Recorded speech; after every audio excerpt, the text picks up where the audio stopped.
তো গাইস আমরা সেকেন্ড ক্লাসে ছিলাম এই পর্যন্ত। আজকে আমাদের থার্ড ক্লাসটা আমরা শুরু করতেছি। আজকে থার্ড ক্লাসে আমরা বডির মধ্যে কিছু লিখে আপনাদেরকে সেটা শো করে দেখাবো, ঠিক আছে। আমরা আগে মানে পূর্ববর্তী যে সেকেন্ড ক্লাস ছিল সেইখানটায় আমরা ফাইলের নাম দিয়েছিলাম ইয়োর টিউটর, অর্থাৎ ব্রাউজারের যে টাইটেলটা ইয়োর টিউটর ছিল। এখন আজকে আমরা বডির মধ্যে কিছু ইনপুট করে দেখাবো, অর্থাৎ অ্যাটাচ করবো আজকে। তো চলুন আমরা প্রথমে যেটা শিখবো সেটা হচ্ছে হেডিং।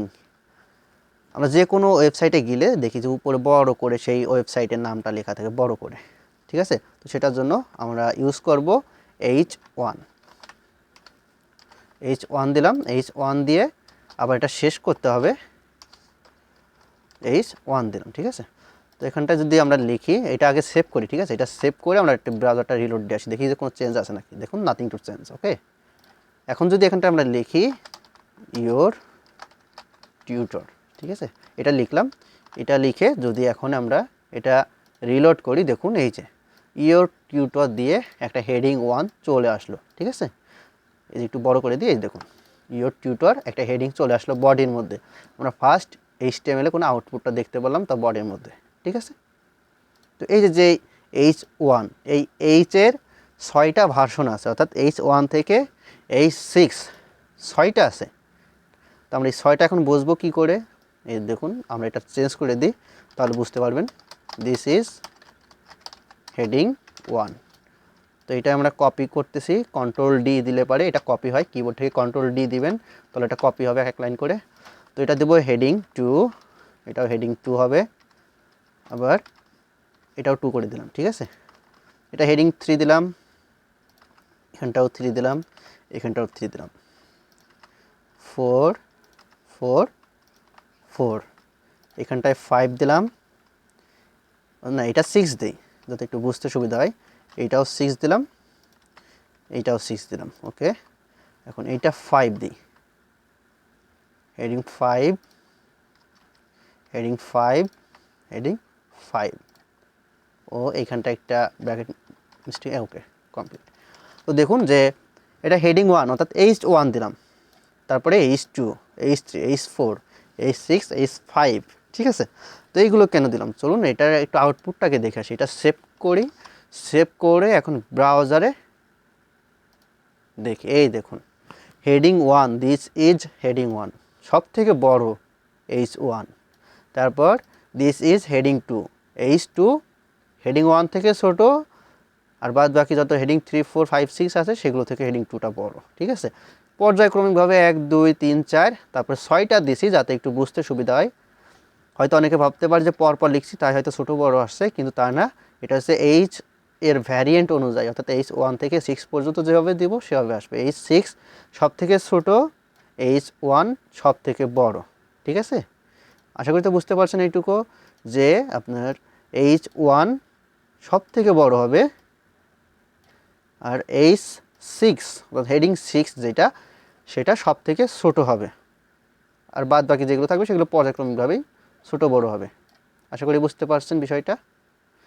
তো এটা ট্রাই করে ফেলুন। হেডিংগুলো তো আমরা ইউজ করলাম, তো হেডিং ইউজ করার টুক তো হয়তো বুঝতে পারছি। এখন আমরা কিছু লেখা দেখি। অনেক ওয়েবসাইটে গিয়ে আমরা দেখি যে এক একটা প্যারাগ্রাফের মতো কিছু লেখা থাকে। তো এই প্যারাগ্রাফটা লেখার জন্য HTML এ ইউজ হয় পি ট্যাগ। এই যে দুইটা ব্র্যাকেটের মধ্যে কোনো কিছু লেখাকে বলে ট্যাগ, ঠিক আছে। তো আমরা এইটা একটা কপি করে নিই, কপি করে এটা শেষ করে দিলাম, ঠিক আছে। এখন এর মধ্যে আমরা কিছু লেখা দেব। তো এই লেখা কপি করার জন্য আমরা গুগল এসে লরেম কিছু ওয়ার্ড নিয়ে আসি।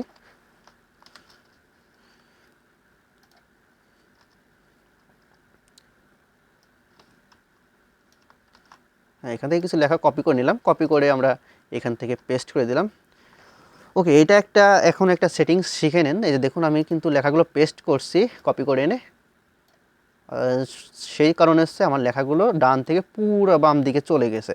কিন্তু এরকম হলে তো আমাদের কাজ করতে সমস্যা, তাই না? এমন হলে তো কাজ করতে সমস্যা হবে। তাই আপনারা কি করবেন, দেখুন উপরে ভিউ, দেখুন এই যে ভিউ, মেনুর মধ্যে ভিউতে ক্লিক করবেন, ঠিক আছে।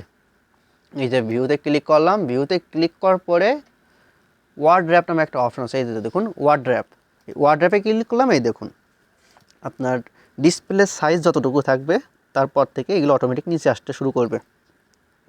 তো আশা করি এইটুকু বুঝতে পারছেন। এখন এইটা সেভ করি, সেভ করে আমরা দেখে আসি যে আউটপুটটা কি হলো। এটা এই যে রিলোড করলাম, এই যে দেখুন একটা প্যারাগ্রাফ সুন্দরভাবে চলে আসছে নিচে, তাই না? উপরে 6টা হেডিং আছে আর নিচে একটা প্যারাগ্রাফ চলে আসলো। আশা করি তো এটুকু বুঝতে পারছেন যে হেডিং আর প্যারাগ্রাফ কি, কোন ট্যাগ দিয়ে নিতে হয়। অবশ্যই এটা প্র্যাকটিস করে ফেলুন। এখন আরেকটা ট্যাগের মধ্যে ইউজ করা শিখিয়ে দিই। আমি চাচ্ছি যে একটা লাইনে মাঝখান থেকে ব্রেক চাই, এই ইট হ্যাজ সারভাইভড এরপর মানে এর আগ থেকে একটা ব্রেক চাই এইভাবে। তো আমি কি এন্টার দিলে কি এটা ব্রেক হবে? তো আমি এটা সেভ করে একটু টেস্ট করে আসি, ঠিক আছে? এই যে সেভ করলাম, এখন ব্রাউজারে যাই, গিয়ে দেখি, দেখুন কোনো ব্রেক নেই, ঠিক আছে? কোনো ব্রেক হয়নি। অর্থাৎ আপনি এখানটায় যত স্পেস দেন, যত কিছুই করেন, এখানটায় যত কিছুই করেন কোনো চেঞ্জ হবে না।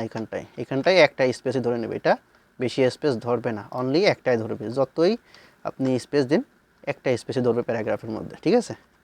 তো এখন আমি চাচ্ছি যে ব্রেক দেবো, অর্থাৎ ভেঙে ফেলবো এই জায়গা থেকে, মানে এই লেখাটা ভেঙে যাবে। এই যে বুক লেখা আছে, এই যে এই ইট হ্যাজ, এইটুকু চাচ্ছি যে নিচ থেকে আসবে। তো এর জন্য একটা ব্রেক ট্যাগ ইউজ করতে হবে। ব্রেক ট্যাগ হচ্ছে দুইটা অ্যাঙ্গেল ব্র্যাকেট দিবেন, তার মধ্যে লিখবেন বি আর, অর্থাৎ ব্রেক। ব্রেকের শর্টকাট হচ্ছে ব্রেক। আমরা অনেকে বলি না যে পিকচারে পিক বলি, তারপরে অনেকে মেসেজ লেখেন MESSAGE বাদ দিয়ে অনলি MSG লিখে দেন যে মেসেজ, মানে আমরা শর্টকাট ইউজ করি। তো এরকমই ব্রেকের BRE একে বাদ দিয়ে জাস্ট BR, ব্রেক।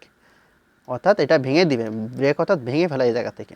এটা আমরা সেভ করি, সেভ করে যদি এখন আউটপুটটা দেখি, এই যে দেখুন ভেঙে ফেললো, এক লাইন নামাই দিয়েছে। এখন যদি আর একটা এখানটায় পেস্ট করি, কপি পেস্ট করে, এই দেখুন এই BR দুইটা দিলাম। এখন কি হয় দেখে আসি, এই দেখুন আর এক লাইন নিচে নেমে গেল। আমি যদি আরও একটা এখানটায় দিই,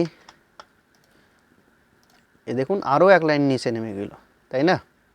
তো এটা হচ্ছে আপনার ব্রেকের কাজ। আশা করি একটু বুঝতে পারছেন। তো সবাই করে ফেলুন এটুকু। এই দেখুন আমরা 6টা হেডিং নিয়েছি, 6টা হেডিংয়ের পরে আমরা একটা প্যারাগ্রাফ নিয়েছি, প্যারাগ্রাফের মাঝে স্পেসিংয়ের জন্য আমরা ব্রেক ট্যাগটা ইউজ করেছি। এটুকু সবাই করে ফেলুন। না পারলে অবশ্যই কমেন্ট বক্সে জানাবেন, প্রয়োজনে আমাদের হোয়াটসঅ্যাপে নক করবেন। আমরা যথাসম্ভব আপনাদেরকে হেল্প করার চেষ্টা করব। পরবর্তী ক্লাসের জন্য সবাই রেডি থাকেন। ইনশাআল্লাহ খুব তাড়াতাড়ি আমাদের ক্লাসটা আসবে। সবাই সুস্থ থাকবেন, ভালো থাকবেন। আল্লাহ হাফেজ।